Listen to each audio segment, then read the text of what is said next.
गीता ज्ञानदाता भी उस परमात्म तत्व के यानी तत्व ज्ञान से अपरिचित है।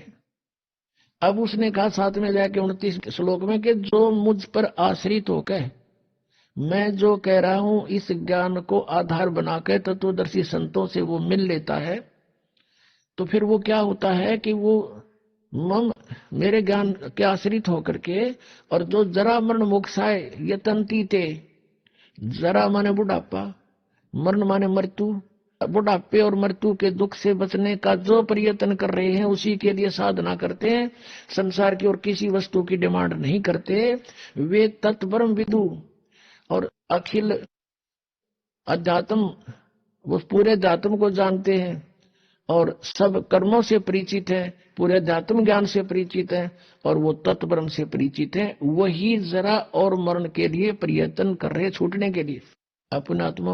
फिर 8वें अध्याय के 1 में अर्जुन ने पूछा फिर किम तत्परम, वो तत्परम क्या है?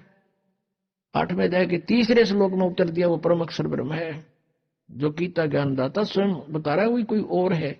फिर 8वें अध्याय के 5 और 7 मंत्र में गीता ज्ञानदाता कहता मेरी भक्ति करनी है, मुझे ही प्राप्त होगा, युद्ध भी करना पड़ेगा, यहां शांति नहीं हो सकती, और मेरी साधना करनी है। 8वें अध्याय के 13वें श्लोक में बताया कि ओम इति एकाक्षरम ब्रह्म विवरण माम अनुसमरण ये प्रयाति तदंदेहम सयाति परमाम गतिम। माम ब्रह्म माने मुझ ब्रह्म का, ओम इति एक अक्षरम, केवल ये ओम एक अक्षर है, और उच्चारण करके सिमरण करता हुआ ये प्रयाति तदंदेहम जो शरीर छोड़कर जाता सयाति परमाम गतिम, ओम से मिलने वाली परम गति, यानी ओम से जो कुछ भी सुप्रीम अंतिम राहत मिलनी है वो प्राप्त हो जाएगी। वो क्या होगी? ब्रह्म लोक प्राप्ति होगा। 8वें अध्याय के 16वें श्लोक में लिखा है ब्रह्म लोक पर्यंत भी ये पुनरावृत्ति में वहां गए हुए प्राणी भी जन्म मृत्यु में आते हैं, यानी पूर्ण मोक्ष नहीं हुआ, मोक्ष नहीं हुआ तो शांति नहीं हुई, जन्म मृत्यु रहा तो शांति नाम की चीज नहीं। इसलिए गीता नंबर 8 के श्लोक नंबर 5 और 7 में अपनी स्थिति बताता है मेरी भक्ति कर ओम नाम तय और मुझे प्राप्त होगा, और युद्ध भी करना पड़ेगा भाई, युद्ध भी कर। 8वें अध्याय के 8, 9, 10 3 मंत्रों में श्लोकों में तुरंत पाया कि उस परमाक्षर ब्रह्म की साधना करनी है तो उसको प्राप्त होगा, उसकी भक्ति करनी है तो उसको मिले, वो मिलेगा आपको, और मेरी करेगा तो मेरे पास रहेगा। ये नियम है। अंत समय में जिसमें जिसकी भावना रह जाएगी, आस्था रह जाएगी, उसी को प्राप्त होगा। उसके लिए उसका मंत्र बताओगे तत्वदर्शी संत, और संकेत बता दिया 17वें अध्याय के 23वें श्लोक में गीता जी में उस ब्रह्मण परम अक्षर ब्रह्म को पाने का ओम तत्सत, ये 3 मंत्र की साधना है। ओम त ब्रह्म का, सरपुरुष का, जैसे गीता जी अध्याय नंबर 15 के श्लोक नंबर 16 और 17 में 3 पुरुष हैं, 3 पुरुष हैं, सरपुरुष, अक्षर पुरुष, परम अक्षर पुरुष। सरपुरुष और अक्षर पुरुष, सरपुरुष तो ये ब्रह्म है, इसका ओम नाम है, ओम तत्सत, तत् ये अक्षर पुरुष का है, ये सांकेतिक है, कोड वर्ड है, और अक्षर पुरुष का, परम अक्षर पुरुष का जो है वो सत्य है। ये तत् और सत्य तो सांकेतिक है, कोड वर्ड ये दास बताएगा। इस विश्व में इस दास के अतिरिक्त किसी के पास ये मंत्र नहीं है, और इस दास से परिचित होकर उपदेश लेकर कोई अपने आप संत बन गया, नाम देने लग गया, वो सबसे बड़ा शत्रु है आपका। आप समझदार हो, इस बात को खूब समझते हो कि अनधिकारी से तो आप एक लाइसेंस बनवा के दिखा दो, वो कहीं चलेगा नहीं, आप भी अंदर वो भी अंदर, लास्ट में जब पकड़े जब जाओगे जब यहां से शरीर छोड़कर जाओगे। तो कोई भी आज इस दास के अतिरिक्त परमात्मा ने किसी के ऊपर ये मेहर नहीं की। हाँ, पहले महापुरुष मिले थे जिनको, उनको भी ये शरीर सभी नाम दिए थे, उनका कल्याण हुआ, लेकिन उनको मना कर दिया था कि अभी इस मंत्र का को डिस्क्लोज ना करना। धर्मदास तो 1,00,000 दुहाई, ये सार नाम किते बार ना जाई, सार नाम बार जो पढ़ी, ये बिचली पीढ़ी हंस नितर ही। अब ये बिचली पीढ़ी आ गई पुण्यात्मा, जहां आपका जन्म है। प्रथम पीढ़ी में परमात्मा स्वयं आए थे, प्रथम चरण में कलयुग के। अब ये बीच की पीढ़ी है, लास्ट की पीढ़ी नास्तिक हो जाएगी बिल्कुल, जो अब पार हो गए सो हो गए। ये हजारों वर्ष चलेगा, ऐसी बात नहीं है। परमात्मा का ये मार्ग एक पूरे विश्व में बहुत शांति होगी। हाहाकार या माया की दौड़ लग रही है, यह खत्म हो जाएगी। शांति से सब भक्ति करा करेंगे, चोर उचक्के ये सब खत्म हो जाएंगे, क्योंकि हम परिचित हो जाएंगे। अगर किसी की आज हम चोरी करते हैं, अगले जन्म में गधा बनकर देना पड़ेगा, कौन समस्या मोल लेगा? अनजान बच्चे जिनको ज्ञान नहीं, वही बिजली के नंगे तार को छूते हैं। तो गीता जी अध्याय नंबर 8 के श्लोक नंबर 8, 9, 10 में कहा है कि वो ओम तत्सत का 3 मंत्र का जाप है, और वो बताओगा तत्वदर्शी संत, मैं नहीं परिचित उससे। उसकी भक्ति करनी है तो उसी को प्राप्त होगा, उसके लिए तत्वदर्शी संतों ने खोज ले, फिर वो जैसे बताए तू ऐसे कर ले। अब वो ना अर्जुन ने मेरा ना वो बतावे, तो अर्जुन ने आखिर में हार मान ली कि भगवान मैं आपकी जैसे कहोगे नहीं कर लूंगा, कर लेगा ठीक से, तो वही कम ही रहा। तो कहने का भाव ये है कि हमने उस तत्ब्रह्म से और इस सारे कृष्णम अध्यात्म यानी सारे अध्यात्म और अखिल कर्मों से, इन सब कर्मों से परिचित होना पड़ेगा। और उस तत्ब्रह्म से इससे परिचित कराने के लिए आपको ये तत्व ज्ञान सुनाया जाता है सत्संग में बुला के। अपने आत्मा सबसे पहले हमने भगवान को पहचानना है, और किस परमात्मा की भक्ति करें, यानी किसी से आप जाओ, कोई संत है, सभी कहते हैं बदले रे भगवान तेरा काम आओगा, सभी कहते हैं कि भक्ति कर ले भाई, परमात्मा का नाम लेना चाहिए। फिर नाम क्या है? हरे राम हरे कृष्ण, कृष्ण कृष्ण हरे हरे, सीताराम राधे श्याम, राधे राधे श्याम मिला दे। बताओ ये नाम दे। कहते गीता और भागवत पढ़े ना बूझे शब्द ठिकाने नू, गीता पढ़े और गीता में मंत्र के बता रखा केवल ओनली वन ओम। उस परम अक्षर ब्रह्म के पाने का 3 मंत्र का जाप है, उससे वो खुद परिचित नहीं। तो गीता जी अध्याय नंबर 8 के श्लोक नंबर 8, 9, 10 में कहा है कि जब तत्वदर्शी संत तुझे मिल जाए और उनसे वो मंत्र प्राप्त करके फिर उसकी भक्ति करेगा तो उसको प्राप्त होगा, परम अक्षर ब्रह्म को, परम जीव पुरुष यानी उस मूल रूपी भगवान जड़ रूपी परमात्मा को प्राप्त हो जाएगा। और उस परमात्मा के जहां जाने के बाद लौटकर फिर संसार में कभी प्राणी नहीं आते। गीता ज्ञानदाता अपनी जानकारी दे रहा है गीता जी अध्याय नंबर 4 के श्लोक नंबर 5 और 9 में, और श्रीमद् भगवत गीता अध्याय नंबर 2 के श्लोक नंबर 17 में, गीता जी अध्याय नंबर 10 के श्लोक नंबर 2 में ये कहता है कि अर्जुन तेरे और मेरे बहुत जन्म हो चुके हैं, तू नहीं जानता मैं जानता हूं। और 10वें अध्याय के दूसरे श्लोक में गीता जी में कहा कि मेरी उत्पत्ति को ना ये देवता जानते और ना ये सिद्ध जानते, क्योंकि ये सब मेरे से उत्पन्न हुए हैं, मैं इनका आदि कारण हूं। तो पुण्यात्माओं, संतान अपने पिता की उत्पत्ति को नहीं जान सकता, और पिता की उत्पत्ति को पिता का पिता यानी दादाजी बता सकता है। तो उस परमेश्वर ने स्वयं आकर इस ब्रह्म की उत्पत्ति बताई है। अपने आत्मा परमात्मा ने स्वयं आकर के अपना ज्ञान दिया, और हमारे सदग्रंथ भी स्थान स्थान पर ये प्रमाणित करते हैं। लेकिन उन सदग्रंथों को हम समझ नहीं सके क्योंकि हमारे पास ये सृष्टि रचना रूपी या मास्टर की नहीं थी, या मास्टर चाबी नहीं थी हमारे पास। ये सृष्टि रचना जो है पूरे अध्यात्म मार्ग को समझने की एक मास्टर की समझो, और जब तक ये नहीं समझ पाओगे इतने हम किसी सदग्रंथ को नहीं समझ सकते। अब जैसे गीता ज्ञानदाता कहता है कि मेरी उत्पत्ति को ये ऋषि और ये देवता ब्रह्मा विष्णु में ये नहीं जानते क्योंकि ये मुझसे उत्पन्न हुए। 10वें अध्याय के दूसरे श्लोक में गीता जी ने कहा है। तो इससे सिद्ध हो गया कि गीता ज्ञानदाता नासवान है, इसका जन्म मृत्यु होता है, ये ब्रह्म है। श्री कृष्ण जी में प्रवेश करके ब्रह्म बोल रहा है। गीता जी अध्याय नंबर 8 के श्लोक नंबर 13 में ये खुद कहता है कि ओम इति एकाक्षरम ब्रह्म विवहारण माम अनुस्मरण यह परियाति तदंदेहम सयाति परमाम गतिम। और फिर श्री शिव महापुराण गीता प्रेस गोरखपुर से प्रकाशित में ये 26 पृष्ठ पे खुद कहता है अपनात्मा इस पूर्ण अध्यात्म ज्ञान से परिचित कराना आपको दास का उद्देश्य है। और यही सदग्रंथ बताते हैं कि जब तक उससे पूर्ण परिचित नहीं होते तो तुम भक्ति पर नहीं लग सकते।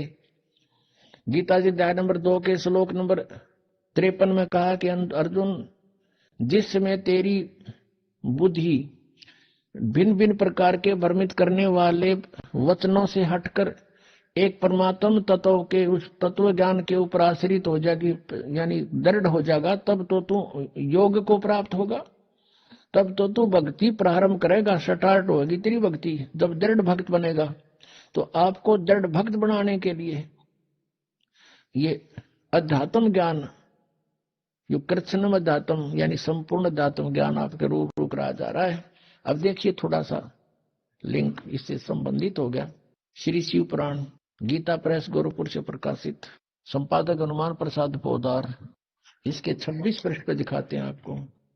एक बार ब्रह्मा जी और विष्णु जी का इस बात पर झगड़ा हो गया, विद्वेश्वर संहिता।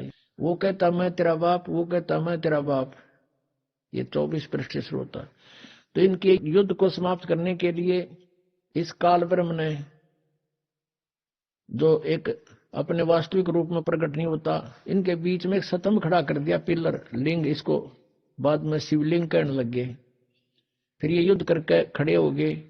फिर वो खुद आकर प्रकट हो गया शिव रूप में, यानी सदा शिव रूप में। ब्रह्मा विष्णु को मिला तो शिव रूप में प्रकट हो जाता है। ये ऐसे लीला करता है। अब 25 नंबर पृष्ठ पर आपको दिखाते हैं। यहां से थोड़ा सा लिंक है इसका। गीता प्रेस गोरखपुर से है, विद्वेश्वर संहिता। ब्रह्मा और विष्णु ने पूछा, प्रभु सृष्टि आदि 5 कर्तों के लक्षण क्या हैं, यह हम दोनों को बताइए। शिव, भगवान शिव बोले, ये काल प्रकट हो गया ब्रह्म शिव रूप में, इनको धोखा देने के लिए। मेरे कर्तव्यों को समझना अत्यंत गहन है, तथापि मैं कृपा पूर्वक तुम्हें उनके विषय में बता रहा हूं, सुनो। आगे बताते हैं। ये 26 पृष्ठ है। ब्रह्मा और विष्णु को कहता है, ये काल ब्रह्म पुत्रों, तुम दोनों ने तपस्या करके प्रसन्न हुए मुझ परमेश्वर से। अब परमात्मा कहते हैं, ये ज्योत स्वरूपी का निरंजनमय ही करता भाई, ये अपने आप परमेश्वर कह रहा है यहाँ पर। मुझ परमेश्वर से सृष्टि और सतिथि नामक 2 कृत प्राप्त किए हैं।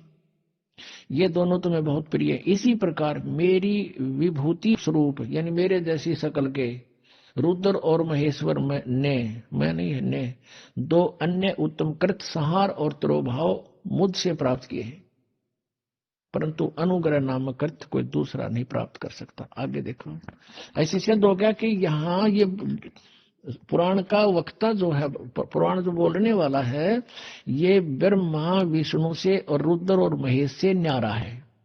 ये ब्रह्म है, ये काल है।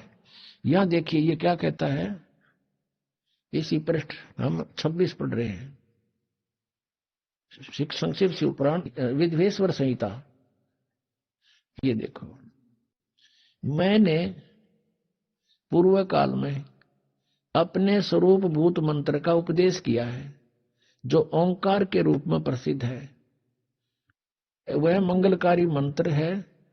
सबसे पहले मेरे मुख से ओंकार यानी ओम प्रकट हुआ, जो मेरे रूप का बोध कराने वाला है। ओंकार वाचक है, मैं वाच्य हूं। यह मंत्र मेरा स्वरूप ही है। प्रतिदिन ओंकार का निरंतर स्मरण करने से मेरा ही स्मरण होता है। मेरे उत्तरवर्ती मुख से अकार का, पश्चिम मुख से उकार का, दक्षिण मुख से मकार का और पूर्ववर्ती मुख से बिंदु का तथा मध्यवर्ती मुख से नाद का प्राकट्य हुआ। ये 5 हैं। एक तो उत्तर वाले मुक्त हैं, एक पश्चिम वाले मुक्त हैं, 2, 3 और 4, 5वां ये नाद। तो इस प्रकार ये 5 हो गए, अकार, उकार और मकार और बिंदु और नाद, ये 5 हो गए। इस प्रकार 5 अवयवों से युक्त ओंकार का विस्तार हुआ। इन सभी अवयवों से एकीभूत होकर यह प्रणव ओम नामक एक अक्षर हो गया। और ये मेरा मंत्र है। ये कहता ये मेरा मंत्र है, ओम एक अक्षर। ये ब्रह्मा विष्णु महेश से अलग है। ये काल ब्रह्म बोल रहा है शिव रूप में खड़ा होकर के। इन्होंने ये नीचे लिखा है कि ओम नमः शिवाय ये 5 अक्षर का मंत्र है, ये गलत लिखा है, मूल संस्कृत में कहीं नहीं है। अब हमने ये देखना कि ये जो ओंकार नाम जिसका ओम मंत्र है, ये ब्रह्म है, ये ब्रह्मा विष्णु महेश से अलग है, ये कृष्ण के अंदर प्रवेश करके श्री कृष्ण में बोल रहा है गीता जी को। ये यहां भी ये करा मेरा ओम मंत्र है। अब इससे ये स्पष्ट हो गया कि गीता जी का ज्ञान ये काल बोल रहा है और श्री कृष्ण में प्रवेश होकर बोल रहा है, और ये कह रहा है कि मेरा तो एक ओम अक्षर है, ओम इति एक अक्षरम ब्रह्म विवरण माम अनुसमरण यह प्रयाति तदंदेहम सयाति परमाम गतिम। मुझ ब्रह्म का एक ओम अक्षर है, एक अक्षर है, नथिंग एल्स। तो इस प्रकार जो अन्य साधनाएं बताते हैं इस मंत्र को छोड़कर, कहते हैं गीता और भागवत पढ़े ना बुझ शब्द ठिकाने नु।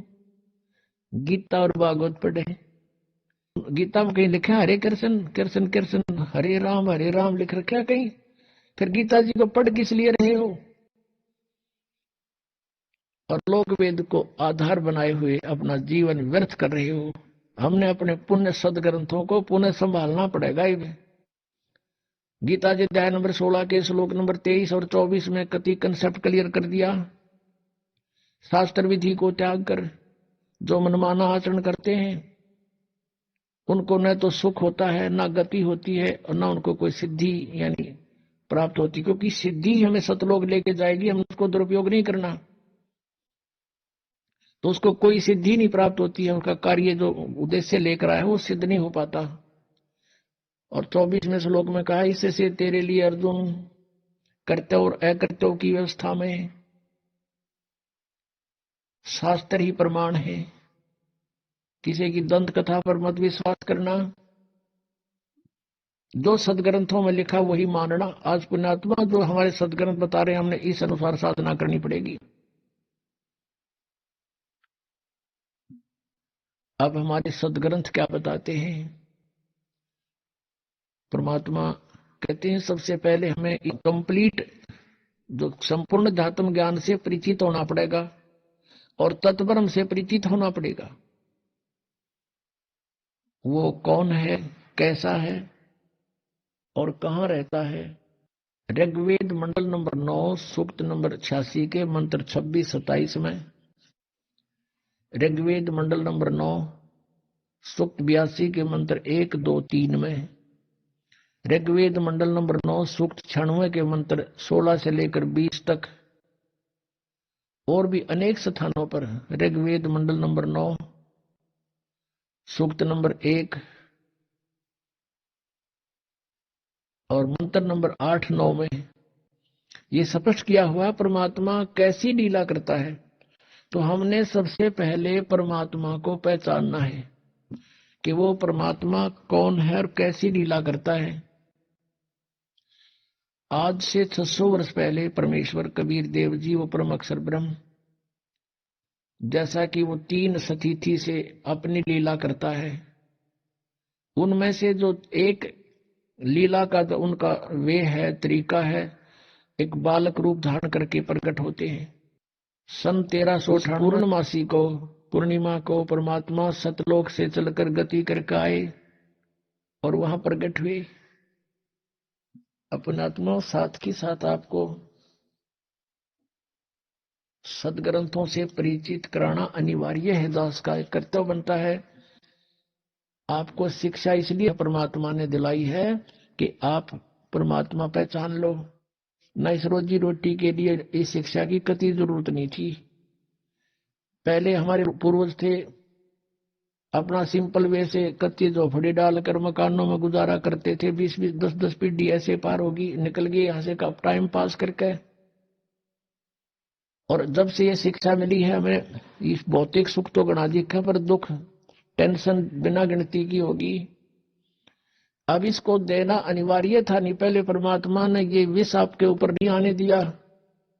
अब इसलिए ये शिक्षा आपको इसको बहुत अच्छा मानते हैं, लेकिन अच्छा ये इस दृष्टिकोण से तो अच्छा है कि हम भगवान पहचान लेंगे अब बस, और बाकी डॉक्टर बन गए, इंजीनियर बन गए और कोई IAS IPS बन गए, ये तो पेट का रोड़ा सारा।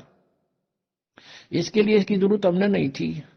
अपना 2 रोटी चाहिए थी आराम से, और सिंपल वे से रहता वो जीव सुखी है। इन कोई भी सुखी नहीं प्राणी, चाहे कितना यार बड़ा अफसर हो, अधिकारी हो, चाहे मंत्री हो, चाहे मुख्यमंत्री हो, वो सुख नाम की चीज नहीं उनके पास। क्योंकि हमें पता नहीं, परमात्मा ने हमें बताया कि 21 ब्रह्मांड में सुख नाम की चीज नहीं है, कभी भूल लाग रही हो तुम्हारे।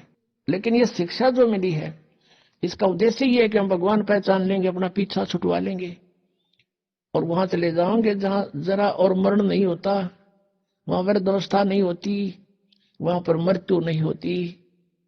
तो फिर हम वही ना रहेंगे, यहाँ क्या करेंगे? यहाँ जो कितना सुखी है आपके पास, बच्चे भी हैं, संतान अच्छी है आपकी, और खूब यहाँ संसारिक भौतिक सुख भी है। कल मृत्यु हो जाए, भक्ति बिना अगले दिन गधा बन गया, बता चाट उस ठाठ ने जो छोड़ के चला गया, के काम आया आपके? तो परमात्मा कहते हैं हम जब मृत्यु तो होगी होगी, ये परिवार भी आपके साथ नहीं जाएगा।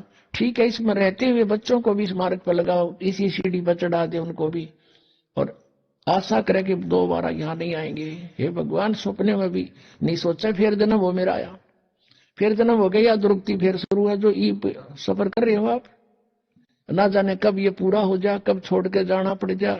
ऐसी कैर में हम रह रहे हैं, कति निश्चिंत ठाठ बना रहे हैं, नाचे कूदे भंगड़े पावे ऐसे गंदे लोग में, और नाचन कूदन का, गाने सुने, फिल्म देखे, ये कैसी रुचि बन जाती है आप लोगों की। फिर आपका छींट नहीं लाग रही इस ज्ञान की, आपने समझा नहीं इस परमात्मा क्या कहने आए थे हमारे लिए, तुम कहाँ पड़े हो और निकलो यहां से। फिर हमारा छींट नहीं लगी अभी, तो हमारे गहराई से जख्म बनना चाहिए अंदर शरीर में, आत्मा में, कि हम कहाँ रह रहे हैं। नानक साहब जी से पूछा था कि आप यहाँ हमेशा मायूस से रहते हो, तब उन्होंने कहा था भाई मायूस क्यों ना रहे, ना जाने यहाँ के बिजली पड़ जाए 1 मिनट में, ना जाने काल की कर डारे, किस विध डल जा पासावे, और जिनाते सरते मौत खुड़कती उनानू केड़ा हंसावे। एक विवाह हुआ, विवाह की तैयारी थी, लड़के वाले नाचो कूदन डीजे ला रहा, खेल बहुत मस्ता रखा। अगले दिन बारात जावे थी, 20 किलोमीटर गए थे अपने शहर से, वहां दुर्घटना होगी, दूल्हा भी मर गया और 5 और मर गए। पहले दिन तो डीजे बाजे नाचे थे, अगले दिन समाचार पेपरों में उनकी रोते हुए बिलखते हुए की चित्र देख के आत्मा रो रही थी कि भगवान, हे परमात्मा, बड़ी आंख खोली आपने हमारी। कहते ना जाने काल की कर डारे, किस विध ढल जा पासावे, और जिनाते सरते मौत खुड़क दी उन्होंने केड़ा हंसावे। 1 सेकंड का भरोसा नहीं के बिजली गिर जा, और या नाचे कूद फंड करे। तो बिना ज्ञान के नशे में आदमी ऐसी गलती कर सकता है। कबीर ये माया अटपटी सब गट आन अड़ी, और किस किस ने समझाऊं या कुएं भांग पड़ी। तो अब ये भांग को उतारने का एंटीबायोटिक कैप्सूल, ये प्रवचन और ये ज्ञान, ये मंत्र रूपी औषधि आपको कानों के माध्यम से प्रवेश की जा रही है। तो इससे जब पता चलेगा, अध्यात्म ज्ञान से परिचित होंगे, तब हम सफल होंगे। अब हमने ये देखना है कि वो परमात्मा जिसकी हम खोज कर रहे थे और जिसकी लीला हम कहा मानते थे, वेदों में, गीता जी में और पुराणों में, तो अब वही सदग्रंथ हम खुद पढ़ रहे हैं। अब हम खुद पढ़ रहे हैं, अर्पण का अपने निर्णय कर रहे हैं, क्योंकि हमारे पास वो मास्टर की है, तो जिससे हम सब सदग्रंथों को समझ सकते हैं। वो हमारे पास कुंजी है, वो सृष्टि रचना जो परमात्मा ने स्वयं आकर बताई थी 600 वर्ष पहले, कि ऐसे ऐसे आप वहां रहा करते थे सतलोक में, वहां आपने गलती की थी, काल ने तप किया था, तुम उस पर आसक्त हो गए, भगवान से मन हट गया, इसके साथ आगे। और यहाँ फिर इसने तुम्हारे को दुखी इसलिए कर रखा है कि वो परमात्मा दुखी होगा जितना मैं इन न सताऊंगा। हमें जितना ये दुखी कर सकता उतना कर रहा है ये, और क्योंकि हम इसके नहीं है, हम अपने कबीर भगवान के बच्चे हैं। अब वो रोता है हमारे लिए, क्योंकि हम उसकी आत्मा है, गलती करके आ जरूर गए, लेकिन उसको भी दुख है।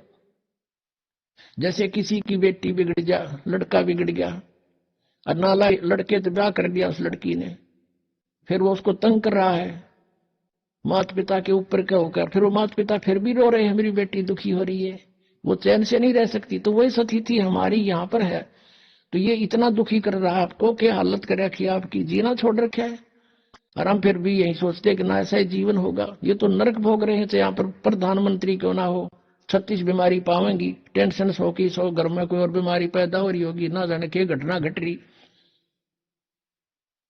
तो कहने का भाव ये है, हमने इस सारे दातुओं को समझना और फिर हमने उस भगवान को पहचानना है। और जिस परमात्मा के विषय में ये कहा जाता रहा है कि वेदों में उस भगवान का ज्ञान भरा पड़ा है, उसकी जानकारी है, वो क्या जानकारी वेदों में देखिएगा। ऋग्वेद मंडल नंबर 9 सूक्त नंबर 1, ये देखिएगा। प्रकाशक है सर्वदेशिक आर्य प्रतिनिधि सभा, महर्षि सिद्धांत भवन, रामलीला मैदान, नई दिल्ली से। मुद्रक Prince offset printers 1510 Pataudi house, Daryaganj, नई दिल्ली से। इसका 9वें मंडल का प्रथम सूक्त पढ़ेंगे। ये 9वां मंडल, 9वां मंडल। अब यहां से थोड़ा सा ये देखना है कि इन्होंने, क्योंकि ये भगवान को निराकार मानते रहे, इसलिए आगे चल के थोड़ा सा इन्होंने गड़बड़ की है, उसको यहां से पहचाना जाएगा। 1 नंबर मंत्र है मंडल नंबर 9 के सूक्त नंबर 1 का मंत्र 1। इसमें लिखा है कि हे परमात्मन, ठीक, यानी परमात्मा की जानकारी है ये। ऋग्वेद मंडल नंबर 9 सूक्त 1 मंत्र अब 2 पढ़ रहे हैं। इसमें लिखा है कि हे परमात्मन आप, ठीक। और फिर तीसरे में हे परमात्मन आप, परमात्मन आप।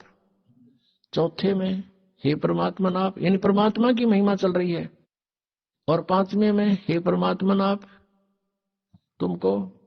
और फिर अब 6ठे में हे परमात्मन आप। अब 7वें में गड़बड़ होगी, इनके मुश्किल होगी, आगे तो भगवान को साकार लिखा है। अब 7वें में लिखना शुरू कर दिया उस पुरुष को, पुरुष को गड़बड़ करनी शुरू कर दी ना।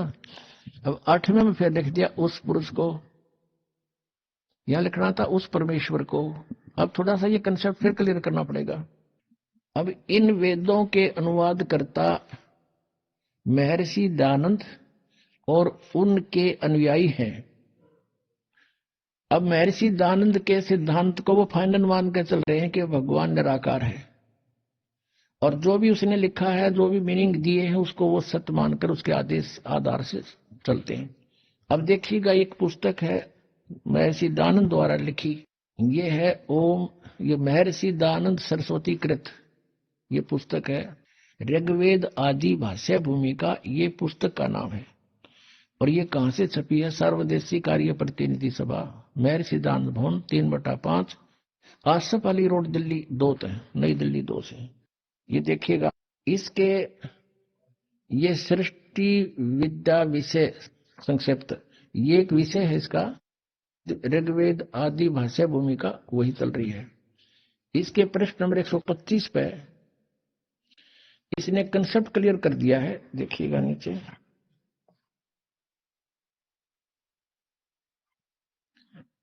ये लिखा है यत पुरुष, और इसका अर्थ लिखा है पुरुष उसको कहते हैं जो सर्वशक्तिमान ईश्वर कहता है। अंडरस्टूड हो गया? पुरुष माने परमेश्वर, पुरुष उसको कहते हैं, दानंद की लिखी हुई है, अनुवाद किया हुआ है, जो सर्वशक्तिमान ईश्वर कहता है, यानी सर्वशक्तिमान। ये भी ना ईश्वर का वेरा था ना परमेश्वर का, फिर भी जो इनके अनुयायियों को ये मानने हैं कि दानंद ने जो कहा वो सच्ची है, यानी पुरुष माने परमेश्वर। तो अब फिर पढ़ेंगे इसको। अब सिद्ध हो गया कि पुरुष माने परमेश्वर। अब हम यहां जहां पर इन्होंने गड़बड़ी करने की सोची है, भी इसको इससे क्लियर कर लेंगे कि जहां ये पुरुष लिखा है ये परमेश्वर है, भगवान है जो सर्वशक्तिमान का आता है, वो उसको पुरुष कहते हैं।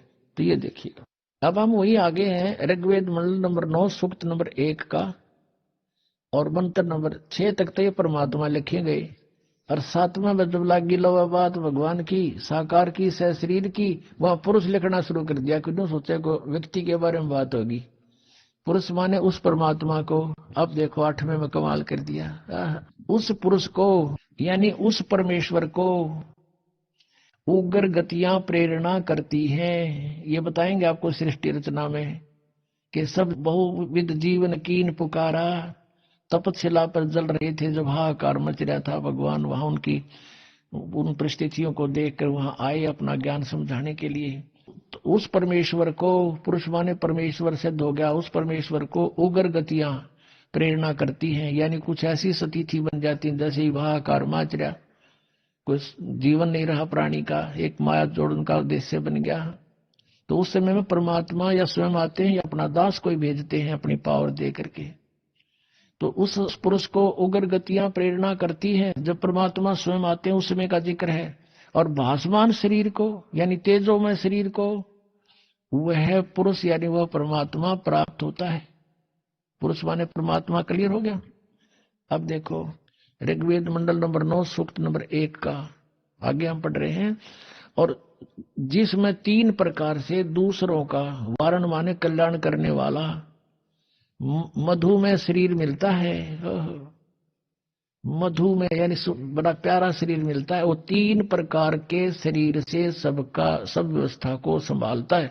ये भी क्लियर हो गया। फिर उसमें से दूसरी प्रकार की जो लीला हुई यहां लिखी है कि अभी अदन्या उत्सरंती धेनुव शिशुम सोम इंद्राय पातवे। उस सोम स्वभाव वाले श्रद्धालु पुरुष को, ये पुरुष हटा दिया यहाँ पर, अमर पुरुष लिखना था। सोम माने उस चंद्रमा के से शीतल स्वभाव वाले भगवान अमर पुरुष को, और पुरुष माने यहाँ पर परमेश्वर समझो। उस सोम स्वभाव वाले परमेश्वर को जो शिशु रूप में, शिशुम, ये शिशु मूल पाठ में शिशुम लिखा है। शिशुम कुमार अवस्था में ही, यानी जब वो बालक रूप में प्रकट होते हैं। अभी अधन्या, अधन्या माने बिना धनाई, जिसको सांड ने टच ना किया हो। कंवारी, अभी माने पूर्ण रूपेण, सब प्रकार से पूर्ण रूपेण अधन्या, जो सांड के द्वारा कभी सताई ना गई हो। तो इस कहने का भाव कि कंवारी गायें, गौएं, धेनु गौएं तृप्त करती हैं। उनकी परवरिश की लीला इन कंवारी गायों के द्वारा होती है जब परमात्मा सी स्वरूप धारण करके आते हैं। ये तो बता दिया वेदों ने, और चारों वेदों में इसका रह रहकर प्रकरण है, बहुत कोई प्रसंग है इसके। अब इसमें कंसेप्ट क्लियर है, इसलिए एक ही दिखाते हैं, समय आने पर फिर और दिखाया करेंगे।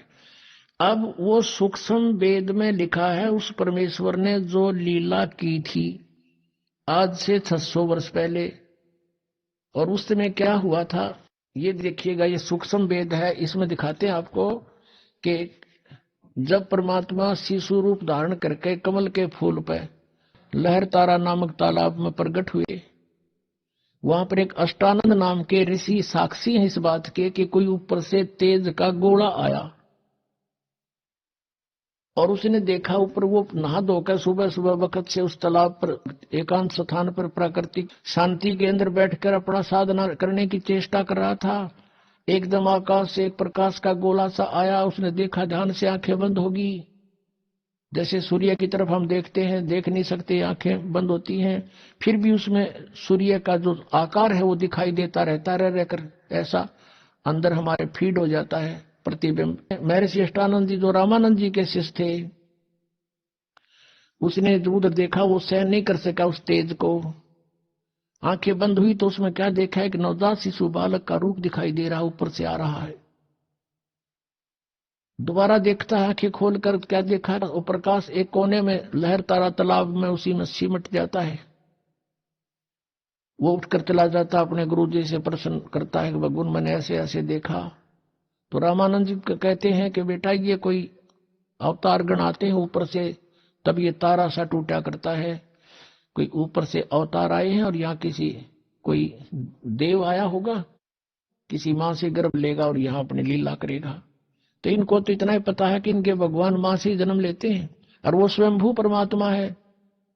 स्वयंभू, उसका कोई जन्म दात करने वाला नहीं, स्वयंभू स्वयं प्रकट है, स्वयं ही वो प्रकट है, कोई इसका जन्मदाता नहीं है। उधर से नीरू नीमा नाम के 2 दंपति थे जुलाहे, वो स्नान करने के लिए वहां जाया करते थे। वो पहले ब्राह्मण थे, मुसलमानों ने उनको जबरदस्ती मुसलमान बना दिया था। वो भले ही मुसलमान बन गए थे, लेकिन वो अपने आत्मा से भगवान शंकर को नहीं निकाल पाए थे, उन्हीं की अंदर से उसी की आराधना करते रहे। उस दिन भी उन्होंने यही कहा कि हे भगवान शिव जी, क्या हमारे लिए, उसकी पत्नी ने कहा, क्या आपकी दासी के लिए आपके घर पे बच्चों की कमी पड़ गई, हमें भी एक खिलौना दे देते, हमारा भी जीवन आधार बन जाता। ऐसे करते हुए लहर तारा तालाब पर पहुंचे। वहां क्या देखा, नवजात शिशु कमल के फूल पर पाया, घर ले आए।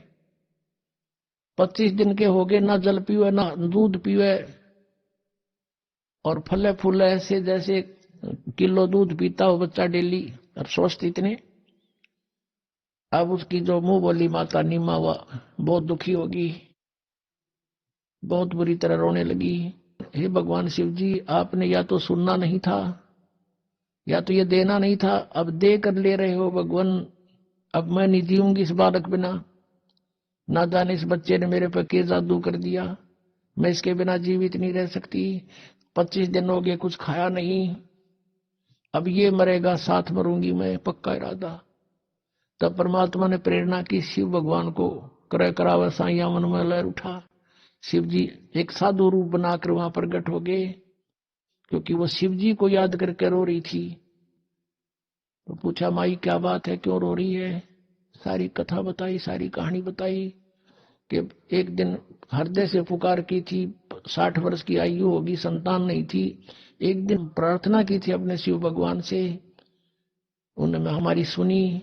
एक लहर तारा तालाब के ऊपर कमल के फूल पर बालक दे दिया। अब ये बच्चा कुछ खा पी नहीं रहा है, 25 दिन का हो गया महात्मा जी। अब ये मरने वाला है, गेल मैं मरूंगी, इसके साथ मरूंगी दरिया में डूब के, ये मेरा अटल इरादा है। तब उसने कहा, माई देखा तेरे बच्चे को, कहाँ है वो, लाई उठा के। माई ने सोचा महाराज के चरणों में डाल देती हूँ। जो ही उसने चरणों में डालना चाहा, परमात्मा आकाश में उड़ गए और शिव जी के सिर के पैर लला करके यहाँ ऐसे आकाश में हवा में स्थिर हो गए। तब शिव जी ने ऐसे किया, शिव जी के हाथों में आ गए। फिर परमात्मा बोले कि इनको कहो एक कंवारी गाय ले आवे, और उसके ऊपर आप हाथ रख दियो महात्मा जी, वह दूध दिया करेगी, वह दूध पीऊंगा मैं। 7 बार बोले बच्चे, 7 बार चर्चा करी परमात्मा ने शिव जी से। और वो देख रही, नीमा भी, नीरू भी आ गया। नीमा देख रही है, वो ये सोच रही है कि इस महात्मा में इसी करामात है, मेरा बेटा आकाश में उड़ा दिया, इसी महात्मा में ये करामात है। यूं बोल रहा है बच्चा 25 दिन का। अब कहते हैं जगत का पेख ना पेखा, धनी का नाम ना लेखा। और सारी करामात उस साधु की मान रही है। जैसा भी आदेश था, शंकर भगवान ने कहा कि नीरू जा एक कुमारी गाय ले, और कोरा बर्तन ला, कुमार के साफ छोटा सा, वो ले आया। भगवान शिव जी ने उसके कमर पर हाथ मार दिया। लंबे लंबे सतन हो गए, दूध अपने आप सर्वित हो गया, उन थनों में से निकलना धार बंद की। वो साफ पात्र जो लाए थे कुमार के घर से, वो नीचे रख दिया, पात्र भरते ही बंद हो गया। तो परमात्मा को दूध पिला गया, गट गट पी गए। अब ये लीला भगवान करता है, वेद बताते हैं, और करी भगवान के इतिहास बताता, उनकी लीला बताते कि उन्होंने ऐसा किया। तो परमात्मा कौन फिर? वेद बताते हैं कि कुमारी गायों का दूध पीता है। और पिया किसने? कृष्ण तला गांव रखा करता, 200 200 400 400 ये थे, इन्होंने पिया, कुंवारी गाय का पिया। इनकी जीवनी में लिखा हुआ ये दिखाते हैं। ये है कबीर सागर, ये परमात्मा की लीला लिखी है इसके अंदर। ये 5वां वेद है, सूक्ष्म वेद, खेमरा श्री कृष्ण दास प्रकाशन बंबई, ये वहां से प्रकाशित है। यहाँ प्रथम खंड कबीर पंथी भारत पथिक स्वामी युगलानंद बिहारी द्वारा परिष्कृत, यानी कबीर पंथियों का लिखा हुआ, दास ने अपनी तरफ से नहीं लिखा कुछ भी इसमें किसी में। मुद्रक एवं प्रकाशक है खेमरा श्री कृष्ण दास, अध्यक्ष श्री वेंकटेश्वर प्रेस, खेमरा श्री कृष्ण दास स्मारक बंबई, इतने। अब इस पे लिखा है ज्ञान सागर में, ये देखिएगा ज्ञान सागर के 74 पृष्ठ पे, ये 74 पृष्ठ है। इसमें कहते हैं, सुन जुल्हा बन भयो आनंदा, जिमी चकोर पायो निश्चंदा। जैसे रात में चकोर पक्षी ने चांद दिख जा, कहते ऐसे बच्चा मिला तो इतनी खुशी हुई। ले सुत चले हर्ष मन की ना, तासो पुन अस बोल ही दीना। सुत काशी को ले चले लोग देखते आम, अन्न पानी बख्शे नहीं जुल्हा शोक जनावे। अब कुछ नहीं खावे, बालक लेकर आगे। तब जुल्हा मन कीन दीवाना, रामानंद सो कही उत्पाना। जैसे कोई बच्चे गड़बड़ हो जाए तो साधु संतों के पास जाके पूछते हैं, हमारा बच्चा को दूध नहीं पीता, कारण बताओ भगवान। महाराज जी, तो मैं सुत पायो बड़ा गुणवंता, कारण कौन बखे नहीं संता। रामानंद से कहा कि महाराज जी, हमारे बेटा बच्चा कुछ खा पी नहीं रहा, एक बालक मिला है मुझे कमल के फूल पर। रामानंद ध्यान तब धारा जुल्हा सो तब वचन उचारा, पूर्व जन्म तुम ब्राह्मण जाति, हरि सेवा की नी भली बाती। कुछ तुम सेवा हरि की चूका ता, तो भय दुल्ह का रूपा। प्रीति प्रभु गई तो लीना, ताते उद्यान में सुत तो दीना। तेरी प्रीति को सुनकर भगवान ने जंगल में तुझे पुत्र दिया। हे प्रभु जस कीन तस पायो, आर्त हो तो दर्शन आयो। अब नीरू कह रहा है कि मेरे साथ जो बनी सो बनी, पर ये और दुख हो गया। सो कहिए उपाय गुसाई, बालक अक्षु दावंत कुछ खाई। भूखा बेटा बच्चा कुछ खावे, ऐसा व्यवस्था करो। रामानंद अस युक्ति उचारा, तुम सुत कोई ज्ञानी अवतारा। तुम्हारा पुत्र जो है कोई विद्वान पुरुष है। बछिया जाही बैल नहीं लागा, और सोले ठाड करो तेही आगा। एक बछिया ले आओ जिसको बैल ना लग गया हो, यानी अनटच्ड कंवारी गाय बछिया ले आओ। और दूध चले ते थनते दूध धरो छिपाई, अक्षुतावंत जब होवे ता कहे देव खवाई। अब जुल्हा एक बछिया ले आवा, और चलो दूत कोई मरम न पावा। चलो दूत जुल्हा हरसाना, राख छिपाई काहू नहीं जाना। अब ये है ना चला दूत, ये दूत कौन था? ये भगवान शंकर थे। अब इसकी पुष्टि पुण्यात्मा कबीर सागर परमेश्वर का विधान 5वां वेद और उनकी जीवनी है। इसमें उस परमेश्वर ने आज की जो ये पिछली पीढ़ी की पहले जानकारी दी थी, और उसमें क्या कहा था? काल की और परमात्मा की तपस्या के ऊपर वार्ता हुई थी। तो काल ने कहा था कि 3 युगों में जीव कम ले जाना, और चौथा युग जब कलयुग आवे तब तब शरण जीव बहु जावे, और ऐसा वचन हर मोह दीजे, तब गवन संसार ही कीजिए। तो परमात्मा से कहा था कि 3 युगों में जीव थोड़े ले जाना, भगवान आप आए हो यहाँ जीव लेने के लिए, और चौथे युग कलयुग में कितने ही ले जाना। तो परमात्मा ने कहा ठीक है तथास्तु। एक वचन और लिया था भगवान से कि परमात्मा जो आपका ज्ञान माने आपका, और मेरे ज्ञान पर आधारित रहे, नकली ज्ञान पर तो मेरा उसको ना ले जाना। परमात्मा बोले वो तो मेरा काम का को नहीं। तो जब सारी परमात्मा ने स्वीकृति दे दी, जब काल ने कहा था कि बेशक जा नीचे, तेरी कोई नहीं मानेगा, कलयुग में ऐसा कर दूंगा, नरे पंथ नरे मजहब बना दूंगा बहुत बहुत, और 12 नकली पंथ तेरे नाम ते, कबीर पंथ, सतलोक, सचखंड और अनेक पंथ में चलाऊं, इस जीवों को भरमाऊं, और देवल देव मंदिर पुजवाऊं, और या विद जीवों को भरमाऊं। जीव न माने कहा तुम्हारा, और बेशक जा तू ज्ञानी संसारा। फिर तुम्हारा जीव कहा नहीं मानेंगे।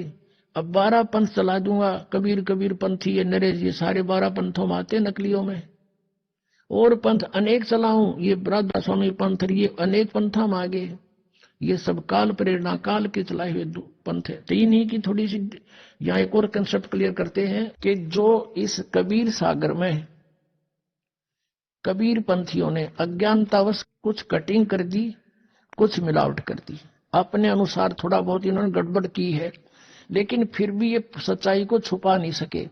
इस मालिक को पता था कि 600 साल में कुछ गड़बड़ी काल करवा देगा, काल के दूत कबीरपंथी होंगे।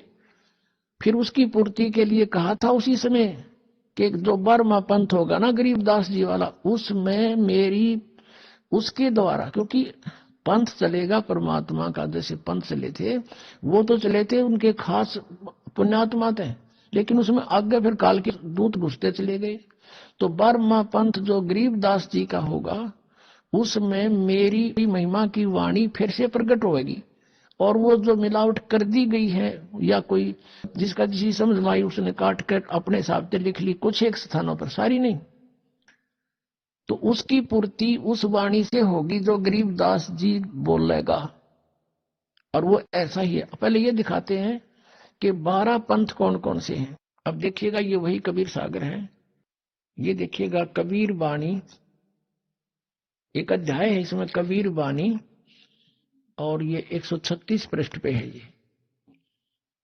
अब नीचे देखेगा, द्वादश पंथ चलो सो भेद, यानी द्वादश पंथ काल फुरमाना, और भूले जीव न जाए ठिकाना है। इन 12 पंथों में काल का फुरमान, काल का आदेश, उसका ज्ञान भरा रहेगा।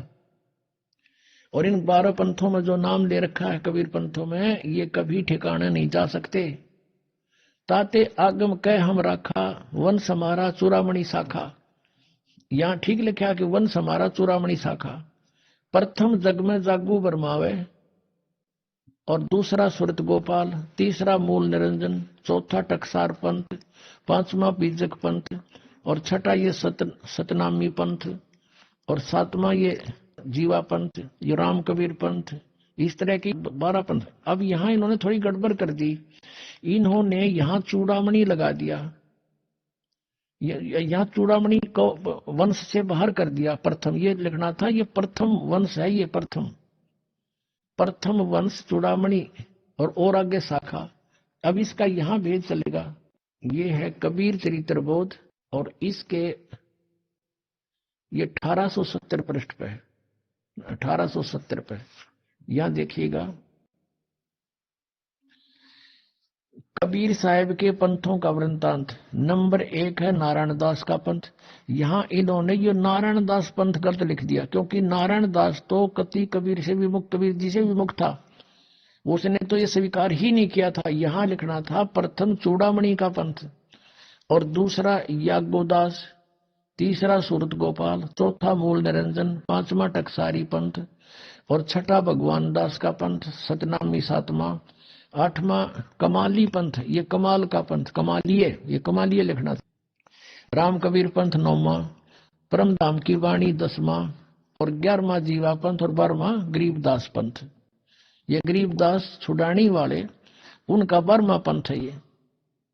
अब यहाँ क्लियर लिखा है, और आगे देखो इनकी वाणी में फिर कैसे लिखा है। अब इससे ये समझ में आओगी ये कहाँ बोले हैं। अब हम आ जाते हैं कबीर वाणी बोध सागर। कबीर वाणी 136 पृष्ठ पे है।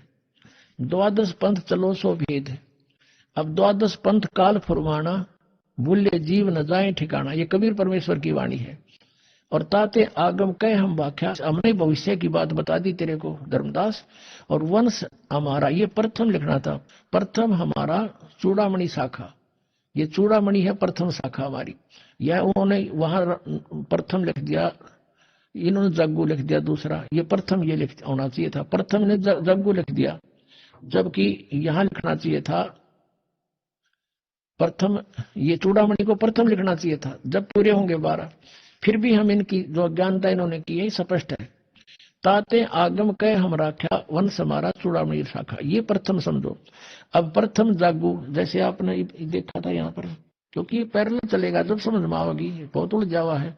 प्रथम नारायण दास लिखा है ना, यहाँ लिखना था ये चूड़ामणि, और दूसरा जागू दास जागू, और तीसरा सूरत गोपाल, चौथा मूल निरंजन, टकसार का पंथ। अब ये याद रह जाएंगे आपके, दोबारा फिर दिखाऊंगा यहाँ पर। अब हम कबीर वाणी कबीर बोध सागर में आगे 136 पृष्ठ पे। ये प्रथम जागू लिख दिया इन्होंने, ये दूसरा जागू होना चाहिए था, और तीसरा सूरत गोपाल, मूल निरंजन की वही नो के नो, वहां क्लियर लिखा हुआ है टकसार का भेद, ये बीजक पंथ, जीवा का पंथ बोले इसने। फिर है छठवां है सतनामी, फिर राम कबीर पंथ, ये ज्ञानी पंथ 10वां, और 11वां ये भेद परम धाम की वाणी, ये परम धाम की वाणी जो पंथ है ये 10वां है, 10वां है, ये 11वां, ये 10वां लिखा। अब 12वां संवत 1775 हुई, ये मिसप्रिंट हो रहा है यहाँ पर, संवत 1775 है, नहीं है 74 होना चाहिए। सन संवत संवत 1774 में गरीबदास जी का जन्म है और ये 12वां पंथ गरीबदास पंथ है। संवत 1774 और सन 1717 में गरीबदास जी का जन्म हुआ था। और ता दिन प्रेम प्रगटे जग सोई, यानी गरीबदास जी के बाद कबीर साहब की फिर से महिमा हुई थोड़ी थोड़ी। आगे देखा, आज्ञा रहे ब्रह्म बोध लावे, कोली चमार सब के घर खावे, साख हमारी लेस जीव समझावे, असंख्यों जन्म ठोर नहीं पावे। ये 12वें पंथ प्रगट है वाणी। ये 12वें पंथ के विषय में बता रहे हैं कि मेरी महिमा की वाणी प्रगट फेर होएगी। 12वें पंथ 12वां पंथ गरीबदास पंथ। फिर देख लीजिए, ये है कबीर चरित्र बोध में और 1870 पे कबीर साहब के 12 पंथों का ये 12वां पंथ गरीबदास पंथ है। अब 12वें पंथ का हम फिर आगे यहाँ पर 136-37 पे बोध सागर में और कबीर वाणी चैप्टर पे 12वें पंथ प्रगट हुआ वाणी हवे हवे होता है। 12वें पंथ प्रगट हुआ वाणी और शब्द हमारे का निर्णय ठानी। गरीबदास जी के द्वारा मेरी महिमा की वाणी, मेरी यथार्थ ज्ञान फिर से प्रकट करवाऊंगा। परमेश्वर कबीर जी ने गरीबदास जी में सारा ज्ञान फीड कर दिया, उन्होंने फिर बोला और लिपिबद्ध किया गया। अब कहते हैं 12वें पंथ प्रगट हुआ वाणी, शब्द हमारे की निर्णय ठानी। हमारी वाणी को समझने की चेष्टा करेंगे गरीबदासी पंथ वाले, लेकिन समझ नहीं सकेंगे।